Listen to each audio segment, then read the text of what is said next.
సూర్యాపేట జిల్లాలో బీహార్ కూలీలు బీభత్సం చేశారు. రోడ్లపై వీళ్ల విధ్వంసం చూసి భయంతో పరుగులు తీశారు పోలీసులు. జనమైతే వణికిపోయారు. పాలకేడు మండలం జాన్పాడు డెక్కన్ సిమెంట్ ఫ్యాక్టరీ వద్ద జరిగిన ఈ ఘటన సంచలనంగా మారింది. 2025 సెప్టెంబర్ 22వ తేదీ ఉదయం జరిగిన ఈ ఘటన పూర్తి వివరాలు ఇలా ఉన్నాయి. సూర్యాపేట జిల్లా పాలకేడులో డెక్కన్ సిమెంట్ ఫ్యాక్టరీ ఉంది. ఈ ఫ్యాక్టరీలో చాలా మంది బీహార్ కూలీలు పనిచేస్తున్నారు. ఇటీవల ఫ్యాక్టరీలో పనిచేస్తున్న బీహార్ రాష్ట్రానికి చెందిన ఓ కార్మికుడు ప్రమాదవశాత్తు చనిపోయాడు. బాధిత కుటుంబానికి నష్టపరిహారం ఇస్తామని యాజమాన్యం అప్పట్లో ప్రకటించింది. రోజులు గడుస్తున్న బాధిత కుటుంబానికి నష్టపరిహారం ఇవ్వకపోవడంతో బీహార్ రాష్ట్రానికి చెందిన కూలీలు అందరూ సెప్టెంబర్ 22వ తేదీ సోమవారం ఉదయం ఫ్యాక్టరీ ఆఫీస్కు వచ్చారు. నష్టపరిహారం విషయంలో మేనేజ్మెంట్ నుంచి ఎలాంటి క్లారిటీ రాకపోవడంతో బీహార్ కూలీలందరూ ఒక్కసారిగా ఆగ్రహంతో ఊగిపోయారు. ఫ్యాక్టరీ ఆఫీస్ ధ్వంసం చేశారు. అద్దాలు పగలగొట్టారు. ఆఫీస్ మొత్తాన్ని ధ్వంసం చేశారు.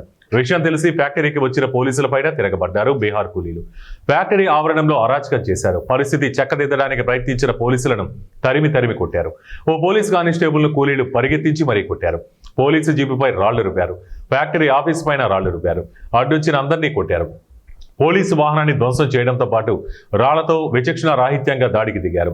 హోంగార్డుకు గాయాలయ్యాయి. ఈ పరిణామాలతో డెక్కన్ సిమెంట్ ఫ్యాక్టరీ ఆవరణంలో హై టెన్షన్ నెలకొంది.